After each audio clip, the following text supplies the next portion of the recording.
Hey, I'm here with Roy Rickstrew, your disability rep. Good to see you. Good to see you too, Tom. As always. Okay, this is the time of year when we need to look back and then look forward, plan forward. Yeah, that's correct. And it's just the same thing we do in general each year around New Year's. A lot of times people kind of step back and they kind of review the previous year.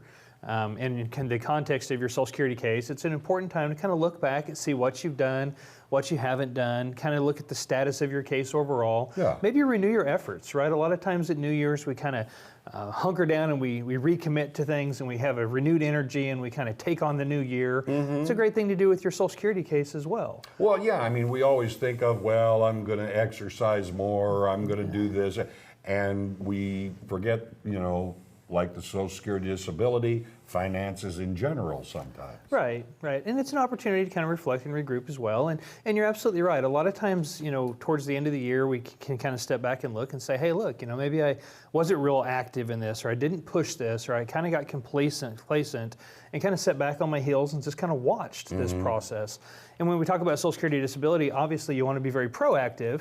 And We've talked about that so many times. It may be time to kind of step back and say, hey, look, there's more that I can do. Yeah.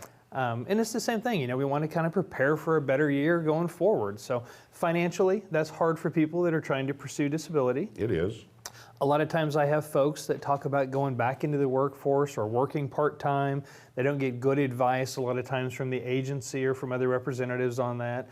So it's a good opportunity to reach out to somebody, find out what you can and can't do, kind of test those waters and see if it's possible for you with your disability. No, it's one of those things. This is not going to just fix itself. Right. You know, you're going to have, I mean, you've said it so many times, make this proactive, active, don't sit back. Yeah, most definitely. It's very important that you are, you know, the other thing is kind of prepare medically as well. You know, maybe you've not talked to your doctors about getting new exams, or the doctors have said, look, we can't help. Maybe it's time for a new doctor. You want to keep pushing these things. And then also kind of realign ourselves socially.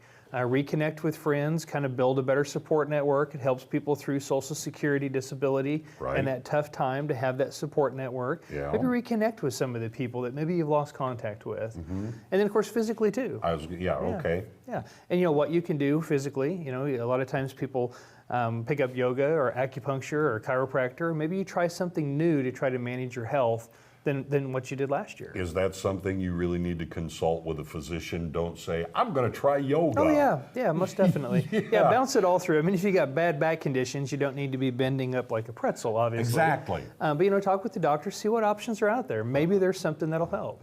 Idea, of course, if you want to progress, you need to set some goals. Just don't go willy-nilly at things. Yeah, just like any other New Year's resolution, you need to set resolutions for your case as well. And then, of course, it's a good time to kind of look back and cure some of these things or mistakes that we've made in the last year. We talked about curing the inaction, so becoming proactive again. Breaking old habits that are out there. You know, maybe there's some sort of an addiction issue that needs to be worked on, or maybe you're not following through with your care or following the doctor's advice, taking your medication, for example. And let me ask you this, if you file one of these, do the changes in rules and regulations stop because you filed it at that time, like locking in an interest rate? There are a few things administratively that Social Security will make changes on, and they take effect with applications after a certain date. Okay. There are a few things that have worked out that way through the years. Okay, it's a good idea to have someone who can keep on top of all of that stuff. Yeah, most definitely. And so the other thing, you know, we kind of want to step back and look at our energy that we dedicate to our case, rededicate ourselves to it, come up with a game plan, and a lot of times that consists of contacting somebody like myself and having those consultations, and then recommit to your case and trying to get this thing done. Well, you know, all of that is kind of also in your purvey. You steer people, you help them find the right path to go on these things, because they're not easy. Nothing governmental is easy. No one backs into a disability approval. You have to paint the folks into a corner where all they can do is say yes. Yeah. The last thing, you know, this time of year, we step back and we kind of think about the folks in our lives that have helped us, that have cared about us. When we talk about people who are disabled, maybe someone's been floating your rent and utilities or helping with food. Sure. Or at least they're supporting us in times that maybe we crash emotionally. It's a good opportunity to step back and thank those people in our lives. Okay. And then from my perspective, all the folks that you've let me help you through the years, you know, the people this past year that were customers of mine, the folks that we were able to work on, the folks that put that trust in us, very appreciative of that. Thanks, guys. Roy, people who want to talk to you, how do they get in touch? Because I know you're the guy who answers the number. Yeah, 417-812-6698 rings to my desk. I answer that phone religiously, unless I have someone in my office, obviously, but I answer that phone myself. Or you can scan the QR code. It'll take you to a scheduling link. You can put yourself on my calendar for when it works for you. We can get together. And you'll always get back to them if you are busy with another client. Oh yeah, most definitely. Real important to me. The way this works is it needs to be approachable. We need to be easy to get a hold of. We need to have that rapport with clients, and that begins from the first call. All right, Roy, I hope you have a great new year. I hope so too. Thanks, You Tom. need him. He's here, Roy Rickstrew, your disability rep. Wow.